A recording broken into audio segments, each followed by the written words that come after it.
ఉన్నత చదువులు చదివి ఫారెన్ కంట్రీస్ లో హైఫై జాబ్స్ చేసే చాలా మంది భారతీయులు సొంతంగా ఏదైనా చేయాలనే ఉద్దేశంతో ఈ మధ్య కాలంలో బిజినెస్ చేసేందుకు ఇంట్రెస్ట్ చూపిస్తున్నారు. వారికి తెలిసిన రంగాల్లో తమ నైపుణ్యాన్ని ఉపయోగించి రాణిస్తున్నారు. యంగ్ ఏజ్ లోనే ఎవ్వరూ ఊహించలేని విజయాలను సాధిస్తున్నారు. ఇందులో కొందరి జర్నీ జీరో నుంచి స్టార్ట్ అవుతుంటే మరికొందరికి వ్యాపారాలు వారసత్వంగా వస్తున్నాయి.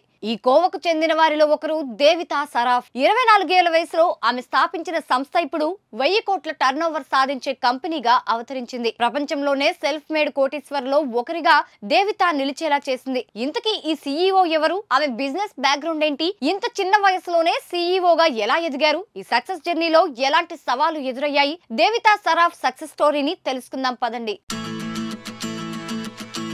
దేవితా సరాఫ్ సొంతూరు ముంబై. ఆమె తండ్రి zenith computers chairman Raj Kumar Saraf. ఆమె స్కూలింగ్ అంతా ముంబైలోనే సాగింది. HR college of commerce and economics నుంచి డిగ్రీ తీసుకున్నాక కాలిఫోర్నియాలోని యూనివర్సిటీ ఆఫ్ సదరన్ నుంచి బిజినెస్ అడ్మినిస్ట్రేషన్ లో బిఏ పట్టా పుచ్చుకుంది. ఆ తర్వాత ఇండియాకు తిరిగి వచ్చేసింది. దేవితకు చిన్నప్పటి నుంచి బిజినెస్ చేయాలన్న ఆసక్తి ఎక్కువ. అందుకే తన స్టడీ పూర్తి కాగానే తన తండ్రి గైడెన్స్ తో వ్యాపారం వైపు అడుగులు వేసింది.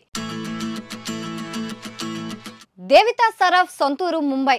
ఆమె తండ్రి zenith computers chairman Raj Kumar Saraf. ఆమె స్కూలింగ్ అంతా ముంబైలోనే సాగింది. HR college of commerce and economics నుంచి డిగ్రీ తీసుకున్నాక కాలిఫోర్నియాలోని యూనివర్సిటీ ఆఫ్ సదరన్ నుంచి బిజినెస్ అడ్మినిస్ట్రేషన్ లో బిఏ పట్టా పుచ్చుకుంది. ఆ తర్వాత ఇండియాకు తిరిగి వచ్చేసింది. దేవితకు చిన్నప్పటి నుంచి బిజినెస్ చేయాలన్న ఆసక్తి ఎక్కువ. అందుకే తన స్టడీ పూర్తి కాగానే తన తండ్రి గైడెన్స్ తో వ్యాపారం వైపు అడుగులు వేసింది. 24 ఏళ్లలోనే టీవీలను తయారు చేసే కంపెనీని స్టార్ట్ చేసింది.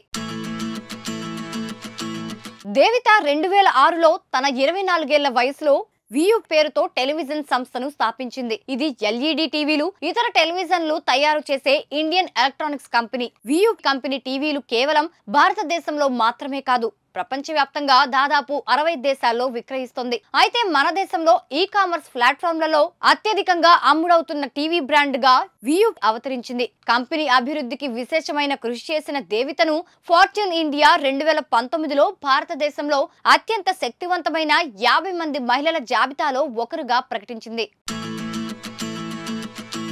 ప్రపంచంలోనే సెల్ఫ్ మేడ్ కోటీశ్వర్లో దేవితా ఒకరు. అయితే ఈ విజయం ఆమెకు అంత ఈజీగా రాలేదు. ఆమె తన ఆలోచనను లాభదాయకమైన వ్యాపారంగా మార్చడానికి చాలా సంవత్సరాలు ఎదురు చూసింది. కంపెనీ మొదటి 8 సంవత్సరాలలో కేవలం 30 కోట్లు వ్యాపారం చేసింది. ఆ తర్వాత 4 సంవత్సరాలలో ఎవ్వరూ ఊహించిన విధంగా సంస్థ బాగా పుంజుకుంది. ఇవాళ ఈ సంస్థ విలువ ఏకంగా 1000 కోట్లకు చేరింది.